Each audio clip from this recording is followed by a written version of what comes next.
Shalom Elohim, haleluya, puji nama Tuhan, semangat pagi. Bapak Ibu Saudara yang dikasihi Tuhan kita, Yesus Kristus, jumpa lagi bersama saya Pendeta Samuel Mabuntu dalam Renungan Pagi.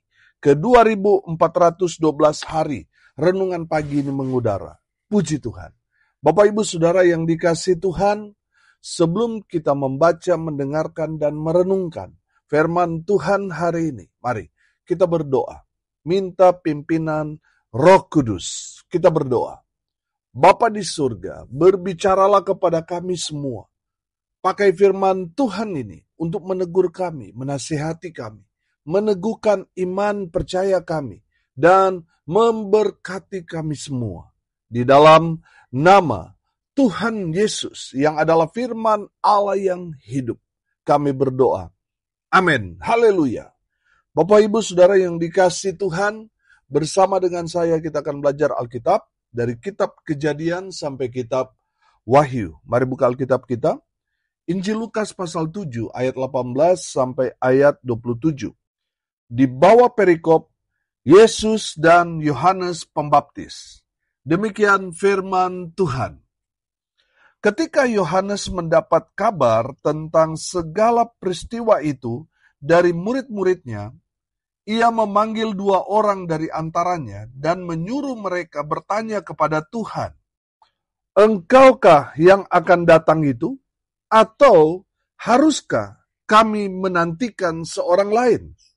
Ketika kedua orang itu sampai kepada Yesus, mereka berkata, "Yohanes Pembaptis menyuruh kami bertanya kepadamu, engkaukah yang akan datang itu atau haruskah kami menantikan seorang lain?"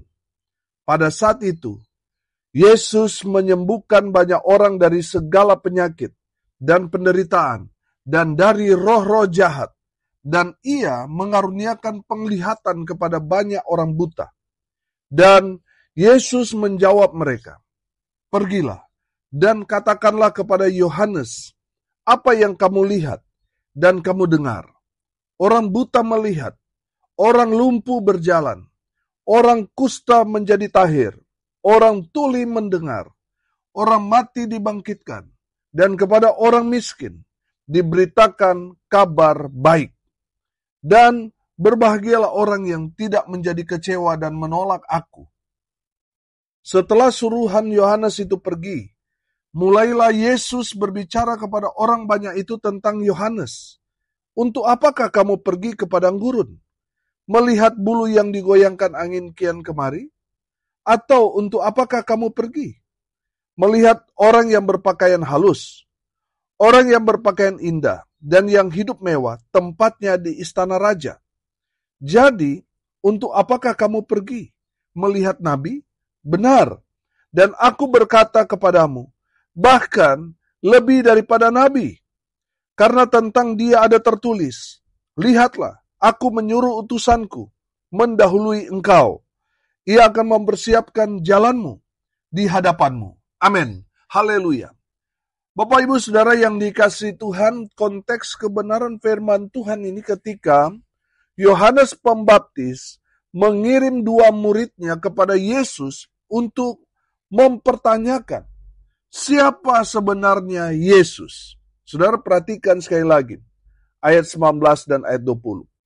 Sekali lagi saya bacakan buat kita sekalian. Ia, Yohanes di sini, memanggil 2 orang dari antaranya dan menyuruh mereka bertanya kepada Tuhan, "Engkaukah yang akan datang itu? Atau haruskah kami menantikan seorang lain?" Ketika kedua orang itu sampai kepada Yesus, mereka berkata, "Yohanes Pembaptis menyuruh kami bertanya kepadamu, engkaukah yang akan datang itu? Atau haruskah kami menantikan seorang lain?" Saudara yang dikasihi Tuhan, jawaban dari Yesus ini sangat-sangat dinantikan, sangat diperlukan oleh Yohanes dan semua orang. Siapa Yesus yang sebenarnya? Dari kebenaran firman Tuhan ini kita belajar, siapa Yesus itu? Yang pertama, Yesus adalah Tuhan yang jadi manusia. Amin. Saudara yang dikasihi Tuhan, banyak orang di luar sana tidak percaya. Masa Tuhan jadi manusia? Mereka tidak percaya kepada kemahakuasaan Tuhan. Mereka lebih percaya Tuhan bisa jadi pohon, Tuhan bisa jadi gunung. Tapi mereka tidak percaya Tuhan yang maha kuasa itu bisa jadi manusia. Saudara yang dikasihi Tuhan, dalam konteks kebenaran firman Tuhan ini, Yesus, dia adalah Tuhan yang maha kuasa, yang datang ke dunia ini menjadi sama seperti kita manusia. Amin. Saudara, kalau kita belajar dari pengorbanan Yesus, Yesus itu datang merendahkan diri. Dia adalah Tuhan, tapi dia mau jadi sama seperti kita manusia yang terbatas. Dia mau jadi sama seperti saudara dan saya. Bahkan lebih rendah daripada itu, dia menjadi hamba. Amin. Saudara yang dikasihi Tuhan, tujuan Tuhan menjadi sama seperti kita manusia untuk apa? Untuk menyelamatkan saudara dan saya.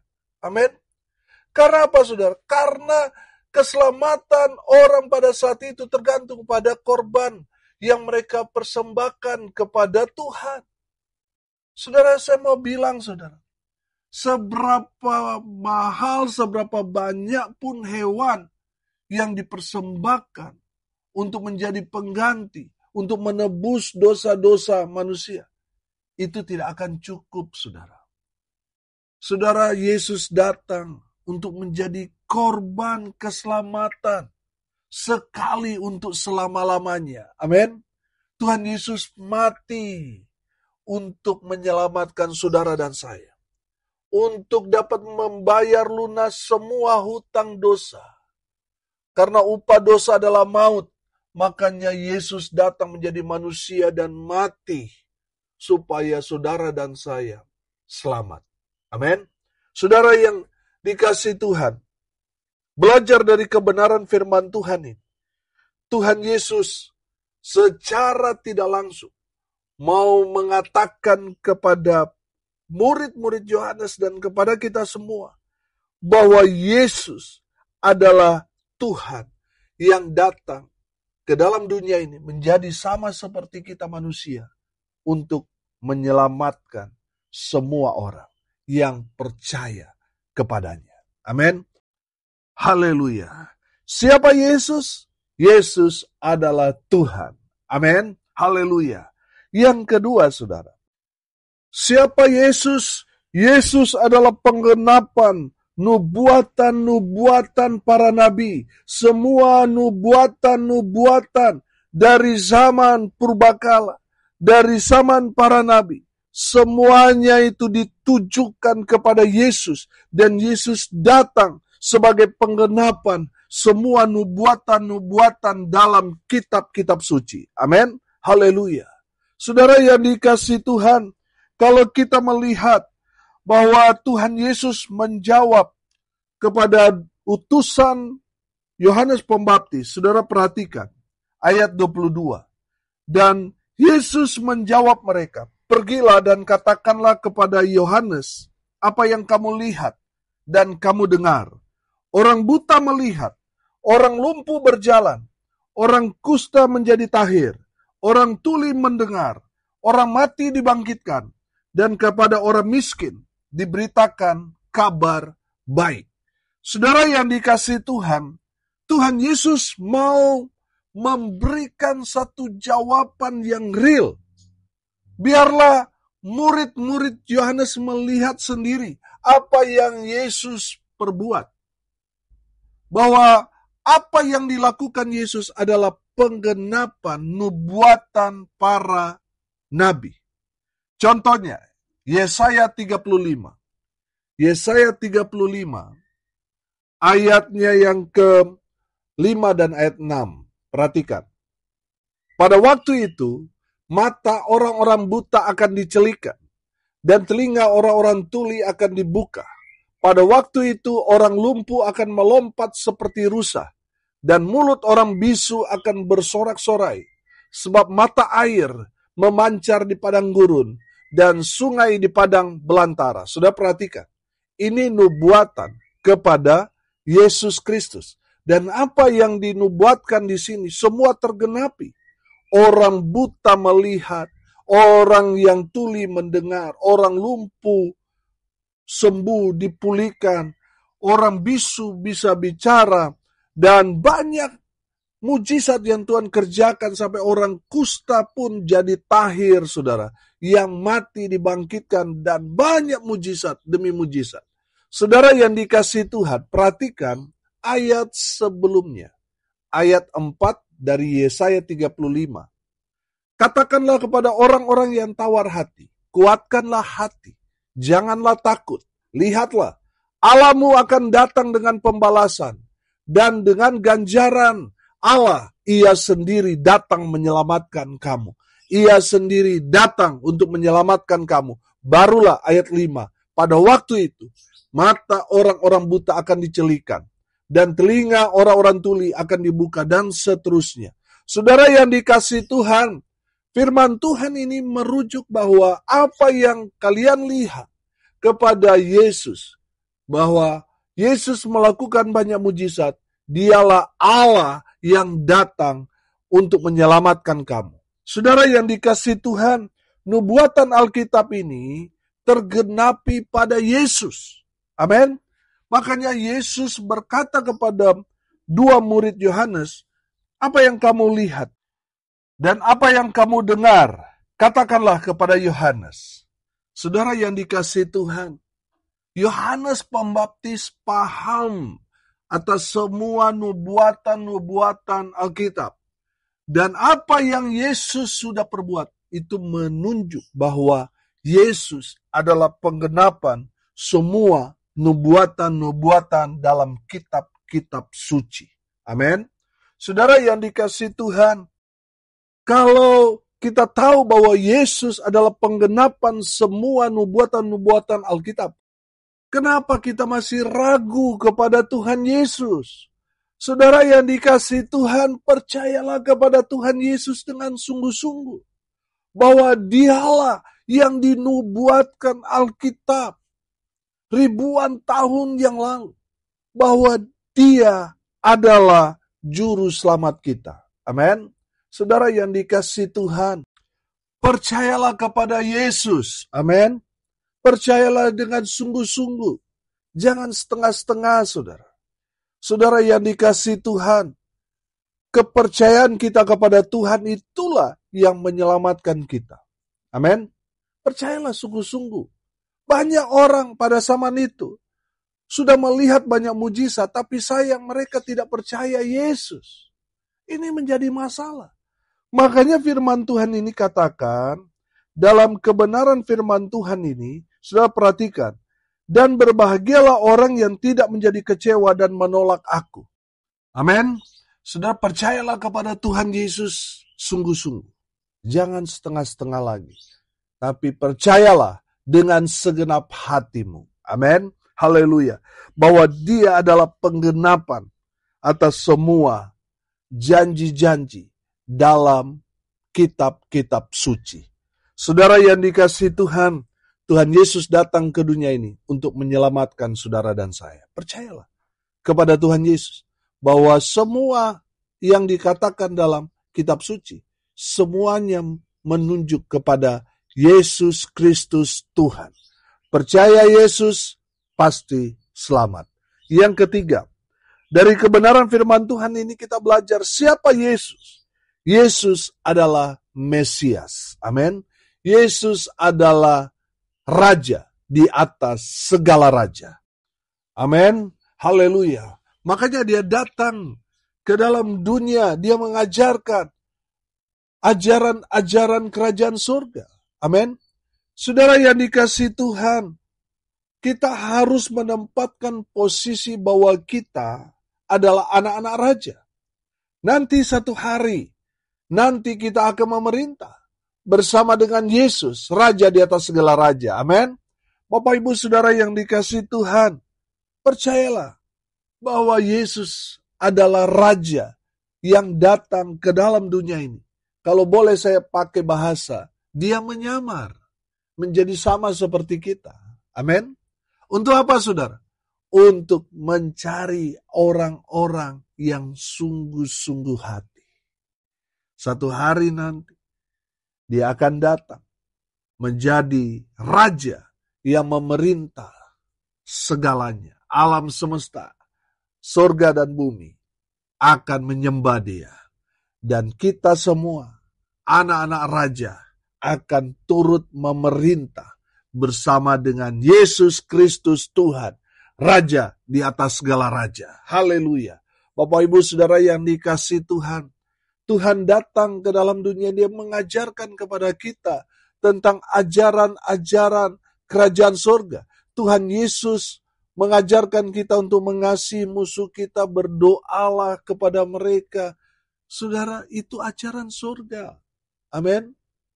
Tuhan mengajarkan kepada kita untuk melepaskan pengampunan. Ampuni orang yang telah bersalah kepada kita. Itu ajaran surga. Beda dengan ajaran dunia. Ajaran dunia selalu balas, dendam, bunuh orang yang sudah menyakiti kita, benci orang yang tidak senang dengan kita. Itu ajaran dunia.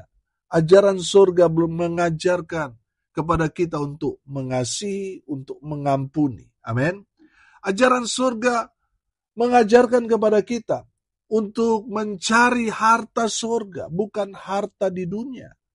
Saudara, firman Tuhan mengajarkan kepada kita, carilah dahulu kerajaan Allah dan kebenarannya, maka semuanya akan ditambah-tambahkan kepadamu. Amin. Umurmu ditambahkan, rezekimu ditambahkan, berkat-berkat terus bertambah. Kecuali istri, pasangan hidup satu untuk selama-lamanya. Amin. Haleluya. Bapak Ibu Saudara yang dikasihi Tuhan, dia adalah Mesias. Dia adalah Raja. Makanya saudara yang dikasihi Tuhan, kita harus tunduk pada pemerintahannya. Saudara yang dikasihi Tuhan, jangan hidup semau gue. Mari kita mau hidup di bawah pimpinan Raja kita. Biarlah Sang Mesias, Yesus Kristus Tuhan, ada di dalam hidup kita. Memerintah hidup kita. Bukan lagi kita melakukan hal-hal semau kita.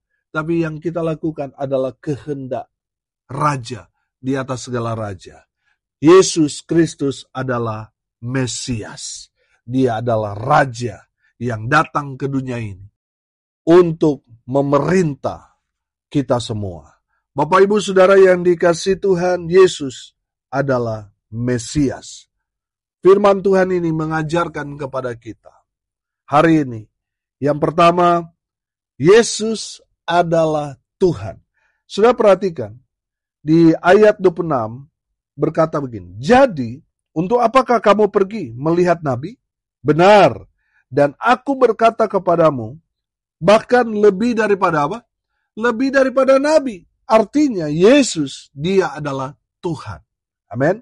Yang kedua, Yesus adalah penggenapan semua nubuatan-nubuatan para nabi di kitab-kitab suci. Yesus adalah penggenapan semua nubuatan-nubuatan nabi itu. Amin.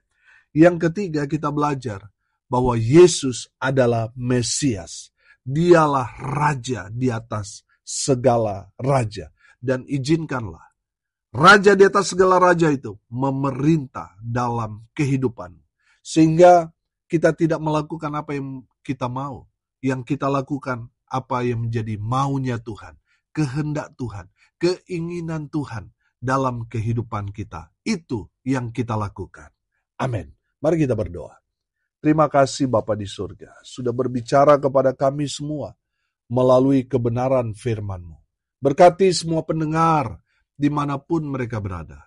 Tuhan memberkati hidup mereka, rumah tangga mereka diberkati, usaha, pekerjaan, pelayanan mereka dibuat beruntung berhasil dalam segala hal.